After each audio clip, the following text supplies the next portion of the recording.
The envelope arrived on a Thursday morning. Ivory-colored, deep burgundy seal, handwritten address, no sender.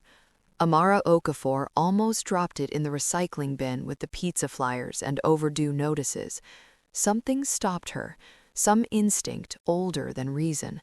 She slid it open with her thumbnail and pulled out a single card, thick cream stock, black ink in immaculate script. Miss Okafor, your grandfather's debt has come due. The sum is $25 million. You have two choices: arrange payment in full or come to Seoul within 72 hours and marry one of my 6 sons. Failure to respond will result in collection by alternative means. Regards, Chairman Park Sung-won. Amara read it twice, then a third time. Then she sat down on her kitchen floor because her legs had made a unilateral decision about their immediate future. Her grandfather, a debt, $25 million. Her grandfather, Emmanuel Okafor, had been a quiet man who kept pigeons and watched football and made the best pepper soup in their neighborhood.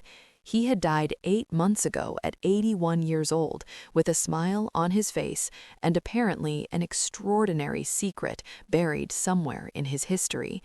$25 million. Amara was a journalist, an investigative journalist who believed deeply in the power of the truth and whose bank account contained exactly $640 and some change.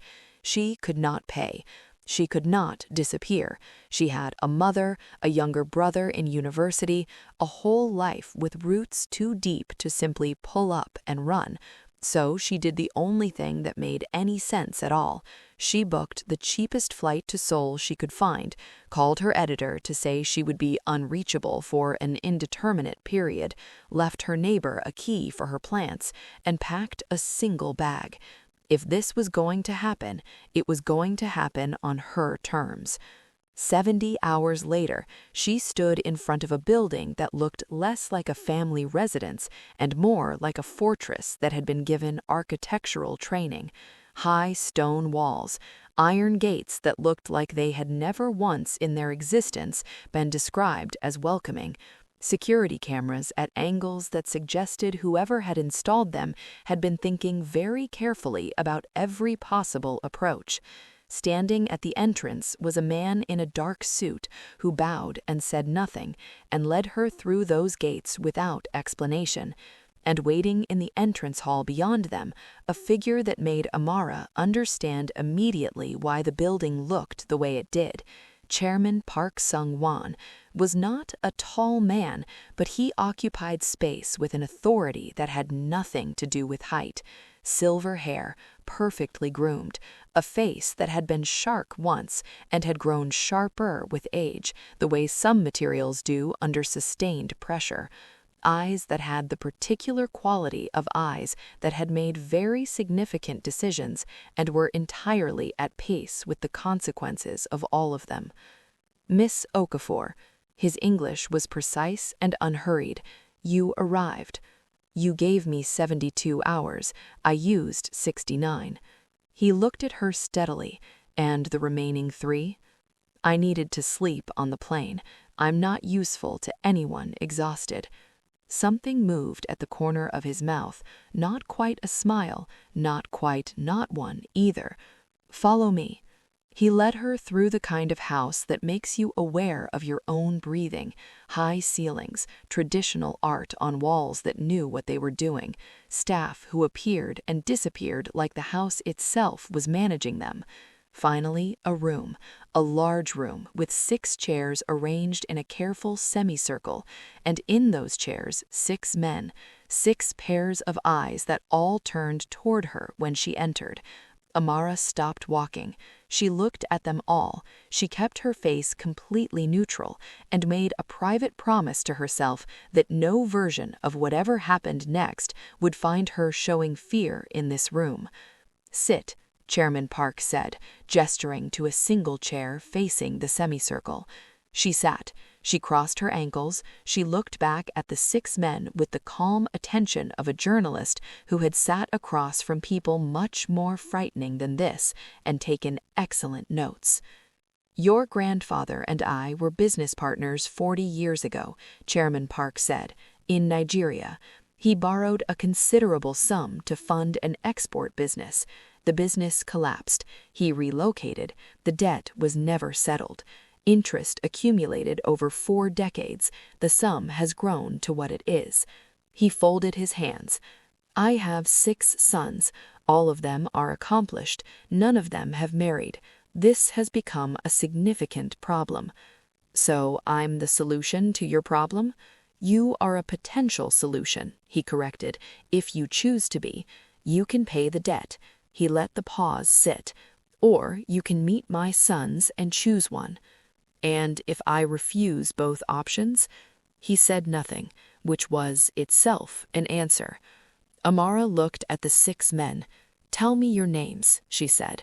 "Tell me who you are," starting from the left. The first son was Park Hyun-woo, the eldest, wide across the shoulders, face carved from something that didn't show much. "I run the family's legitimate operations, property, finance, infrastructure. I work constantly. I require very little from a marriage beyond stability and discretion." He said it the way someone reads a terms and conditions document, not unkind, simply without warmth. The second son was Park Ji-sung, leaner, a quality of contained alertness about him, a small scar at his left eyebrow. "I manage the other operations," he said, "the ones that don't have annual reports. If you marry me, you will be the safest person in this country, because every person who might wish you harm will understand very clearly that the cost of that choice is catastrophic." Protection wrapped in danger. Amara filed it. The third son was Park Soo-han, softer around the edges than his brothers, the hands of someone who made things. "I'm an architect," he said quietly. "I have very little involvement in the family business, and that is entirely by design. I would give you a calm life. I would give you kindness. I cannot promise you fire, but I can promise you peace." A man hiding inside his blueprints, generous but hiding. The fourth son was Park Yan-jae, youngest of the 4 so far, a grin that suggested he had once thought about being serious and ultimately decided against it. "I'm the one you want if you want to have an actual good time," he said. "I race cars. I travel. I have been to 40 countries. Choose me and your life will be interesting every single day." And then, with an honesty that was almost endearing, "I will probably also be a terrible husband in several specific practical ways. I'm working on it." The 5th son was Park In-ho, quieter than the others, a quality of watchfulness, a man who listened before he spoke and chose his words the way someone chooses which door to open in an unfamiliar house. "I study human psychology," he said. "I understand people, what motivates them, what breaks them, what heals them. I would be a thoughtful partner." He paused. "I would also always know what you were actually feeling, which some people find useful and some people find uncomfortable. Either way." Amara had been listening to all 5 with the professional part of her mind, the part that categorized and assessed, and then her attention moved to the 6th chair, the one at the far end, the one she had been aware of because of the specific quality of stillness emanating from it. Not the stillness of someone listening, the stillness of someone who was somewhere else entirely. He had not moved, had not looked at her, had not shifted in any way that suggested he had registered that another person had entered the room. "And this one," she said. The room changed. She felt it before she saw it. The 5 brothers all adjusted, some barely perceptibly, the physical language of people recalibrating around a difficult subject. Chairman Park was quiet for 2 full seconds before he spoke. "That is Park Hyun-ha, my 6th son. He is not among the options." "Why not?" "Because he is not well. He has not been well for some years. He is not capable of what this arrangement requires. What happened to him? Chairman Park's expression did something complicated. That is a private matter. I'm being asked to marry into this family. Nothing is private. The chairman's jaw tightened. He doesn't communicate. Then I'll carry the conversation. He won't engage. I'm comfortable with silence. He might react badly to a stranger's proximity. She's interviewed warlords, she said. I'm comfortable with difficult rooms. Chairman Park studied her. Something moved behind his eyes. He was recalculating. He looked at the sixth son, then back at her. 1 hour, he said finally. Tonight. Don't say I failed to caution you. He left. The brothers followed, filing out with varying degrees of reluctance, Yan-jae looking back with naked curiosity, In-ho with an expression that suggested he was already composing notes. And then the room was empty except for Amara and the man in the sixth chair. She waited. The silence spread out around them like water finding its level. A minute. 2. 5. Then, from the sixth chair, a voice. Low, disused, the specific roughness of something that hasn't been used regularly, like a door that has been closed for too long and protests being opened. Why are you still here? She didn't let herself show the jolt of it. I haven't left yet. Everyone leaves. I don't make decisions based on what everyone does. He was quiet again. She could see more of his face now that the light had shifted. Park Kyon-ha. He was remarkable to look at in a way that had nothing to do with conventional handsomeness and everything to do with the specific quality of his features, the architecture of his face, sharp and precise, and currently holding an expression that was the absolute absence of expression. Not blank, empty. There was a difference. Blank was a canvas. Empty was a room where everything had been removed and the marks on the walls were the only evidence anything had ever been there. She knew that look. She had worn it herself. At 12, when both her parents were killed in a road accident on the Lagos Expressway. At 14, in the third foster home. At 17, when she understood that survival required a particular kind of internal evacuation. You kept the useful parts, and you let everything soft go somewhere it could not be accessed and hurt you. You're a journalist, he said. It wasn't a question. Yes. You want a story. I want the truth. Those are sometimes the same thing, and sometimes not. He looked at her then. Really looked. His eyes were dark, and they were doing something she hadn't seen them do in the minutes she had been watching him. They were focusing. Not empty focus. Real focus. The kind that meant something behind them had decided to pay attention. What do you want from me? One word at a time, like each one cost something. Right now, just a conversation. Why? Because your father brought me here and told me you weren't an option, and I have a professional reflex about being told things aren't available for consideration. Almost something moved at the corner of his mouth. You're strange. I've been told. It's not a compliment. I know. I'm choosing to take it as one anyway. She moved from her chair and came to sit in the chair closest to his, leaving a respectful space between them. He watched this happen without retreating, which she noted. He turned back to look at the wall. She sat with her hands in her lap and did not fill the silence. 4 minutes of it. 5. Then he said, I hurt someone. She waited. The person I should have protected most. I hurt her beyond recovery. He said it the way people say things they have said so many times internally that the words have worn smooth, all the jagged edges gone, but the weight still there. How? I believed people I should not have believed. I doubted someone I should never have doubted. He paused. There was a woman. We were going to be married. My father didn't approve of her background. He had her investigated. He found things from her past and presented them to me as evidence of her character. He said she had come to me with an agenda, that she was not who she had shown herself to be. And you believed him. I was 26. He was my father. You believe your father. And what happened to her? His voice went to somewhere completely flat and stayed there. She disappeared. I found out later that she had gone back to her hometown and that she had not been seen after that. There was a river near her family's village. He did not finish the sentence. He did not need to. Amara sat with that, let it settle into the correct shape before she responded. Your father used your trust to destroy her. I let him. You were 26 and you trusted your parent. That's not a moral failure. That's being human.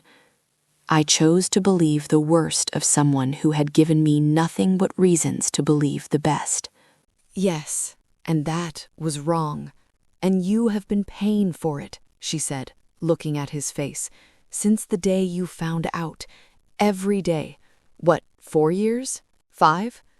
6, he said, almost inaudibly. 6 years of pain for one moment of doubt? Amara leaned forward slightly. Kian-ha. He turned at his name, clearly not having expected her to use it. That guilt you're carrying is not justice. It feels like justice because guilt is very good at presenting itself as something earned and necessary. But justice would have been saving her. Guilt is just pain that convinced you it deserved to stay. His jaw worked. You don't know what you're talking about. I grew up without parents from the age of 12, she said. I know exactly what I'm talking about. I know the specific flavor of guilt that isn't even yours, but that you've swallowed anyway because someone who should have known better put it in your hands. She met his eyes steadily. I'm not saying you carry no responsibility at all. I'm saying you've been carrying someone else's share along with your own, and the weight of it has been killing you slowly. And you've been letting it because somewhere in that reasoning it feels like what she deserves. He was looking at her with an expression that was no longer empty. It was something she didn't have an immediate word for, the specific look of someone hearing a true thing that they have spent years building walls against. The sob, when it came, was not dramatic. It was the sound of a very old door finally giving way. Quiet, almost private, the specific quality of someone who had forgotten they still could make that sound. She moved toward him without thinking about it, the way you move towards someone in pain, and she put her hand on his back, and she said nothing at all, because there was nothing to say that would be more useful than her presence. She held him while he broke, and the house around them was very quiet, and the night outside was very dark, and 2 strangers sat in a cold room, and one of them, for the first time in 6 years, let themselves not be alone. In the morning, she stood before Chairman Park. His sons flanked him, all 6. Kian-ha stood at the end of the line, and something about the way he stood was marginally different from the previous evening. Not healed, not fixed, but present, more present. You've made your decision, Chairman Park said. I have. Which of my sons? She looked at the chairman steadily. Park Kian-ha. The room erupted. Not loudly, but with the specific energy of 5 men reacting simultaneously. Hyun-woo's expression went granite. Ji-sung raised an eyebrow with something that might have been admiration. Su-han looked genuinely worried. Yan-jae looked delighted. In-ho looked unsurprised. Chairman Park himself said, "You told me he was not an option, and I told you I needed to consider everything available."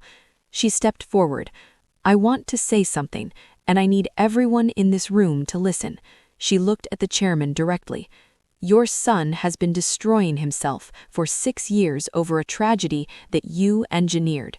You manipulated a young man's love and trust to remove a woman you had decided was inconvenient. And when that woman paid the ultimate price for your interference, you let your son believe it was his fault. You allowed him to carry that guilt alone for 6 years. She did not raise her voice. She didn't need to. That is not a father's protection. That is a father's cruelty. And I want you to understand that I see it clearly. I have documented instincts that go back 15 years, and the full story of what happened to that young woman and the role played by this family is something I am now aware of. She let that sit. I'm not making a threat. I'm establishing a boundary. If I marry your son, you will leave him alone. You will not interfere. You will not manipulate. You will not manage. If you do any of those things, I will be very thorough in my work. The room was silent. Chairman Park looked at her for a long time. His face went through several things that he kept carefully contained. Then he said simply, "You're very brave, Miss Okafor. I prefer accurate." She looked at Keon-ha. He was looking back at her. His eyes were not empty. They were something else. Not full yet, not warm yet, but open, like windows someone had decided to stop keeping shut. "Is this all right with you?" she asked him directly. Only him. Not his father, not his brothers. Him. He was quiet for a moment. Then he said, "Yes." Chairman Park looked at his son, then at this woman who had walked into his house on the wrong end of a debt and was now systematically dismantling his management of the situation. He exhaled. "The debt is forgiven," he said. "The wedding can be arranged for next week." He paused. "Miss Okafor." She looked at him. "Don't make things worse for him." Her expression didn't change. "I'm going to make things considerably better." The wedding was small, garden setting, the 5 brothers present, the first time all 6 sons had been in the same space with something other than obligation holding them there. Keon-ha stood at the altar in dark navy, his hands not entirely still at his sides, and when Amara walked toward him, he looked at her like someone who had not yet decided they deserved, but have decided to stop refusing. "You could still go back," he said quietly when she reached him. I could. She took his hands. His fingers closed around hers. "Are you going to?" "No." "Then neither am I." They married. They went home to a small traditional house with a garden that needed attention and floors that needed someone to walk on them. Keon-ha stood in the middle of the sitting room, looking at the space with the expression of someone who had forgotten how rooms were supposed to be inhabited. "I don't know how to do this," he said. "Any of it." "I know." She set her bag down. "Neither do I entirely, but we'll build it as we go." She looked at the kitchen. "Are you hungry?" "I don't remember if I am." "When did you last eat?" "Yesterday, possibly." "Right." She walked toward the kitchen. "Come and sit. I'll make us something."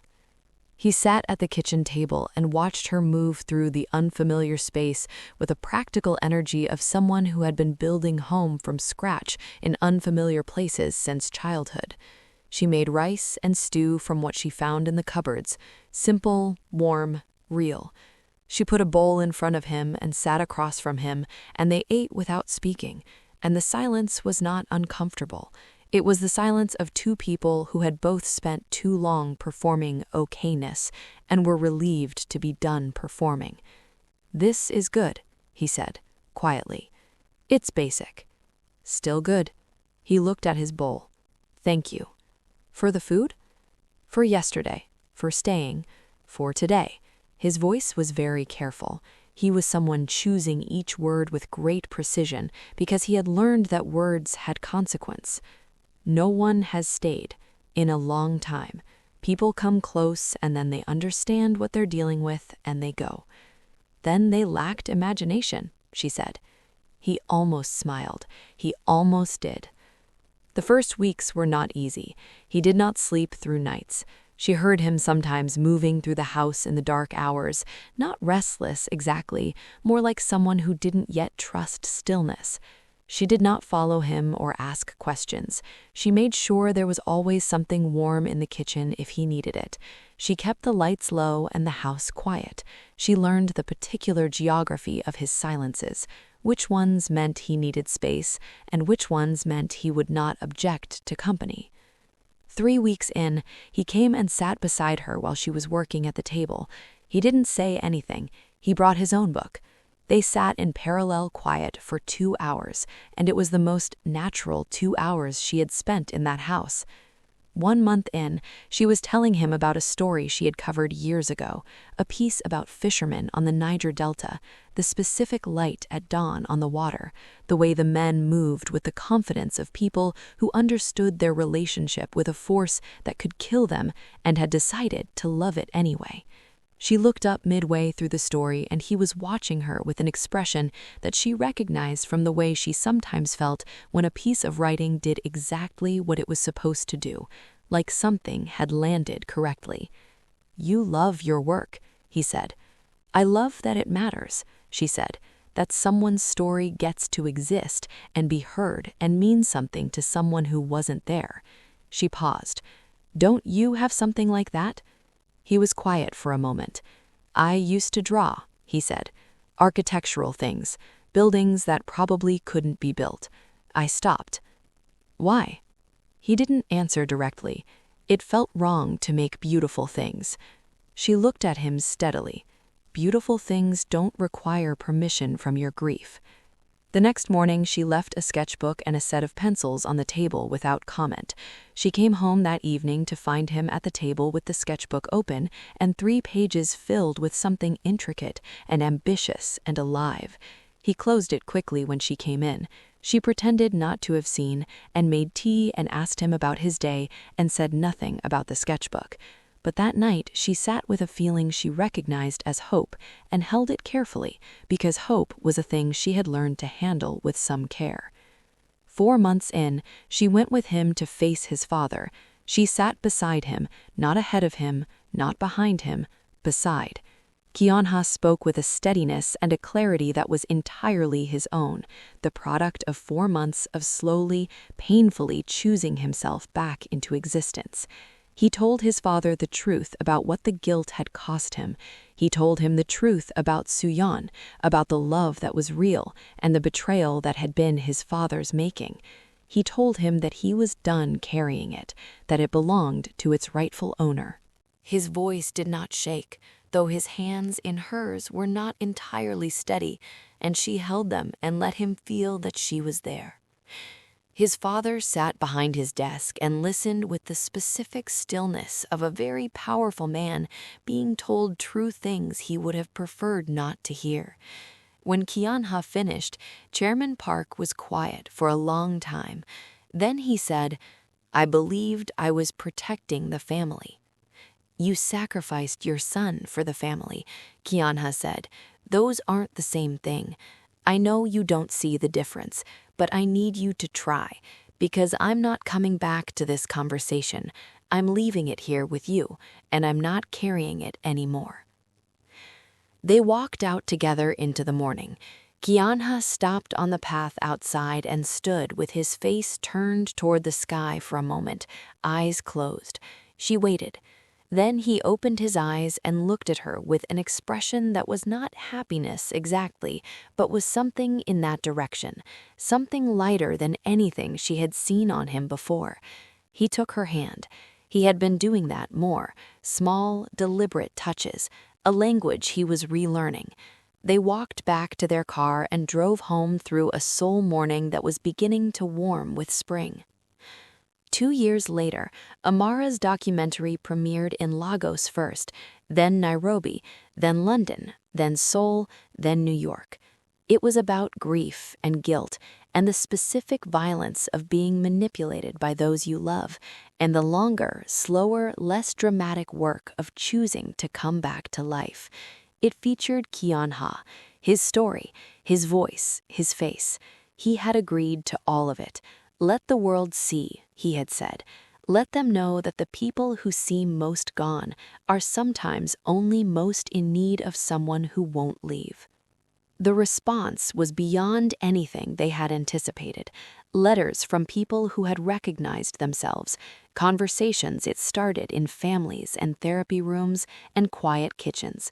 Awards that Amara accepted with the same groundedness she brought to everything, and that Kianha stood beside her to receive, his hand at her back or in hers, present, solid, real. On the evening of the New York premiere, they stood on a terrace above the city and looked out at the lights below. He had a glass of something he wasn't drinking. She had a coffee she was. He was quiet for a moment in the way he was sometimes quiet now, not empty quiet, thinking quiet, the kind that had something moving inside it. "I want to say something," he said. She turned toward him. "I know how I appear to people who knew me before."